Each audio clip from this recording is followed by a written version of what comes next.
একজন ইহুদি এসে বলল, ভাই মুসলমান তুমি কান্না করো কেন? গরিব রোজাদার ডাকে বলে, ভাই তোমার কি সমস্যা? তুমি শুনে তোমার লাভ কি? তুমি ইহুদি, আমি মুসলমান, আমি কান্না করি কেন? আর আমার দুঃখ তো তুমি বুঝবা না, তুমি তো ইহুদি। এবার ইহুদিটা যে বলে, ও মুসলমান ভাই বলো না তোমার কি সমস্যা?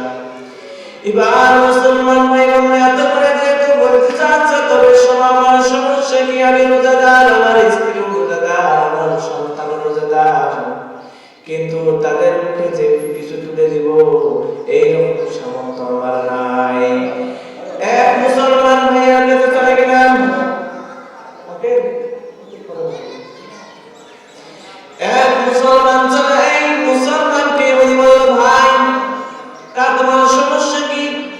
এবার মুসলমান ভাই বলল, ভাই আমার একজন মুসলমান ভাই আছে, তার কাছে গিয়ে বললাম, ভাই তুমি আমাকে কিছু টাকা ধার দাও, তোমাকে 2-1 দিন পরে আমি তোমার টাকা পরিশোধ করে দিব।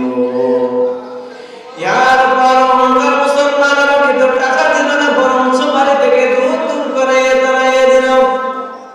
ভাই আমি এই দুঃখে আমি কান্না করতেছি, আমরা স্বামী স্ত্রী এক গ্লাস পানি দিয়া ইফতারি করতে পারবো, কিন্তু আমার মাসুম সন্তান তাও কথা রয়েছে 2 জন, তাদের মুখে যদি আমি কিছু একটু খাবার দিতে না পারি, আমি পিতা মাতা হয়ে এই দুঃখটা সহ্য করতে পারবো না। ইয়ার পরে মুদি ব্যক্তি বলল, ভাই আমি তোমাকে কিছু টাকা ধার দিতেছি, পারলে তুমি আমাকে পরিশোধ করে দিবা, না পারলে তোমার দেওয়ার দরকার নাই। ইয়ার পরে মুদি ব্যক্তি তাকে টাকা ধার দিল। দেওয়ার পরে মুসলমান ভাই ইফতারের আয়োজন করল। ইফতারের সময় হয়ে গেল, যাওয়ার পরে ইফতারি আয়োজন করলো। এমন তো সময় মুসলমান ভাই আল্লাহ রাব্বুল আলামিনের কাছে দোয়া করে, ও মুআজ্জির মুহাজিরিন শোন রাখবেন, ইফতারের আগ মুহূর্তে মহান আল্লাহ রাব্বুল আলামিন, ইফতারের আগ মুহূর্তে মহান আল্লাহ রাব্বুল আলামিন বান্দার দোয়া কবুল করে থাকেন। এই জন্য বলে মুসলমান আল্লাহ তাআলাকে বলে, আল্লাহ মুসলমান অহংকার ভাইকে আমাকে কোনো সাহায্য করলো না, টাকা দিল না, বরং বাড়ি থেকে দূর দূর করে তাড়িয়ে দিল রে মওলা, তার জন্য আমি কি দোয়া করব? আর একজন ইহুদি মুসলমান যা আপনার নাফরমানি করে থেকে আপনার প্রিয় বান্দা নয়, এই বান্দা তো আমাকে টাকা দিয়ে সহযোগিতা করেছে রে মওলা, তার জন্য ওই ইহুদি ভাইয়ের জন্য আমি কি দোয়া করতে পারি? এবার মুসলমান ভাই কাঁদতে বলে, আল্লাহ তার জন্য বেশি কিছু দোয়া করতে পারবো না রে মওলা, আমি তার জন্য এতটুকু দোয়া করতে পারি রে মওলা, আপনি তাকে হিদায়াত দান করে দেন। ইয়ার পর সিহরির সময় হয়ে গেল। ওই অহংকারী মুসলমান, যে মুসলমান গরিব রোজাদারকে ধার দেয় নাই, টাকা খরচ দেয় নাই, ওই অহংকারী মুসলমান স্বপ্নের চোখে দেখে কিয়ামত কায়েম হয়ে গিয়েছে। হাসরের ময়দানে কায়েম হয়ে গিয়েছে। হাসরের ময়দানে সূর্য এক হাত মাথার উপরে চলে এসেছে। আসার পরে মানুষগুলো শুধু ইয়া নাফসি ইয়া নাফসি ইয়া নাফসি করতেছে। সবাই ভেবে গিয়েছে, ঘাম কারো মাথা পর্যন্ত এসে গেছে, কারো কাঁধ পর্যন্ত এসে গেছে। অহংকারী মুসলমান অনেক কান্না করতেছে হাসরের ময়দানে।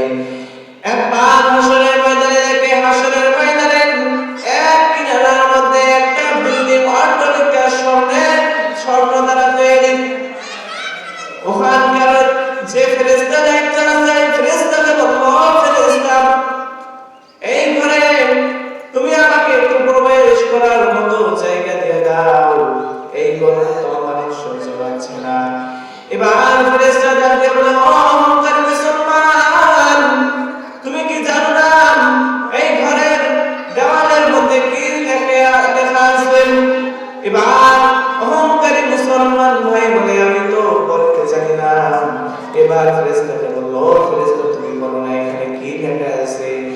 এবার ফেরেশতা ডাক দিয়ে বলে, অহংকারী মুসলমান,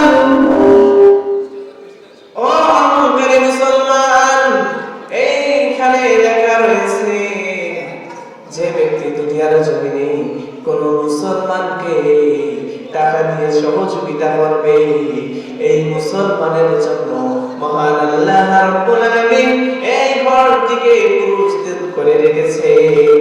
এবং ওই ব্যক্তির জন্য, যে ব্যক্তি দুনিয়ার জমিনে কোন গরিব ব্যক্তিকে সহযোগিতা করবে, তার জন্য মহান আল্লাহ রাব্বুল আলামিন এই ঘরটিকে প্রস্তুত করে রেখেছেন। ইয়ার পরমকার মুসলমান, এই দৃশ্য দেখার পর তার চোখ থেকে টপ টপ করে পানি পড়তেছে। এমন একটা সময় তার চোখ থেকে পানি পড়তেছে।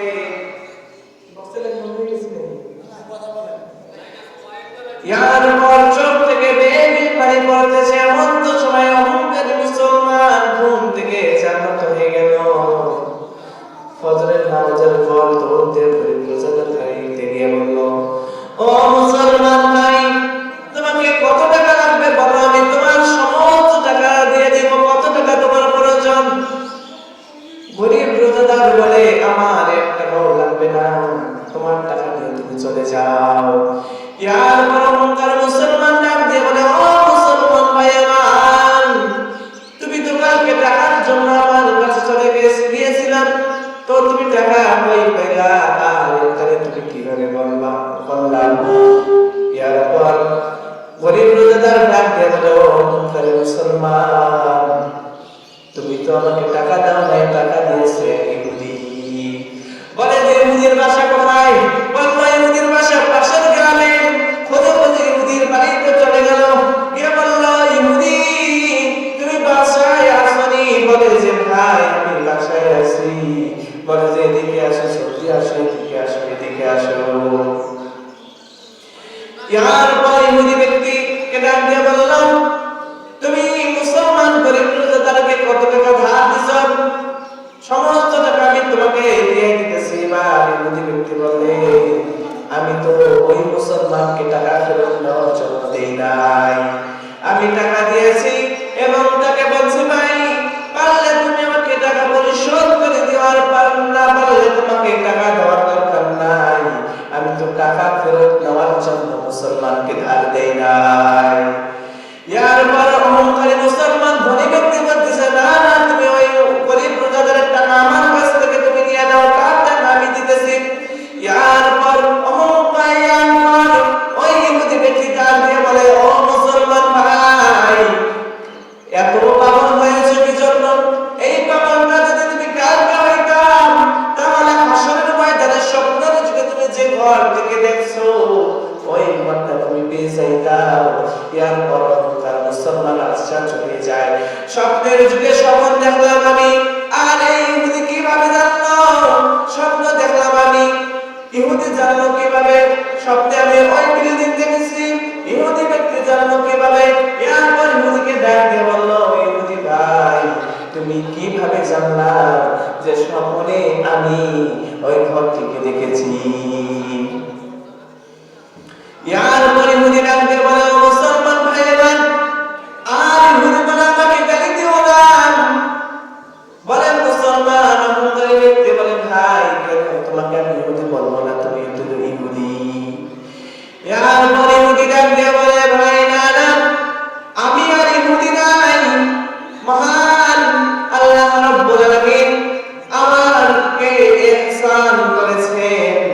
স্বপ্নের যুগে দেখি হযরত মুহাম্মদ সাল্লাল্লাহু আলাইহি ওয়াসাল্লাম স্বপ্নের মধ্যে হাজির, এবং তার হাত মোবারক আমার হাতের সঙ্গে দিয়ে দিয়েছেন।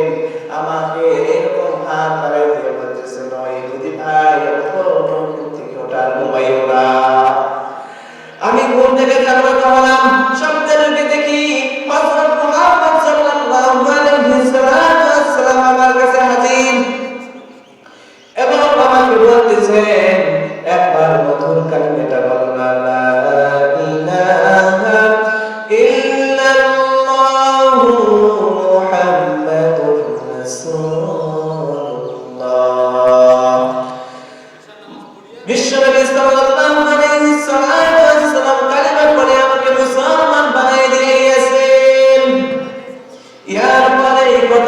শুনে কারবে মুসলমান ব্যক্তি চোখের পানি ফেলে বলল, এরপর ইহুদি ব্যক্তি বলল, এই পাগলটা যদি তুমি কালকে হইতা, স্বপ্নের যুগে তুমি হযরত মুহাম্মদ সাল্লাল্লাহু আলাইহি ওয়াসাল্লামকে দেখতে পারতা।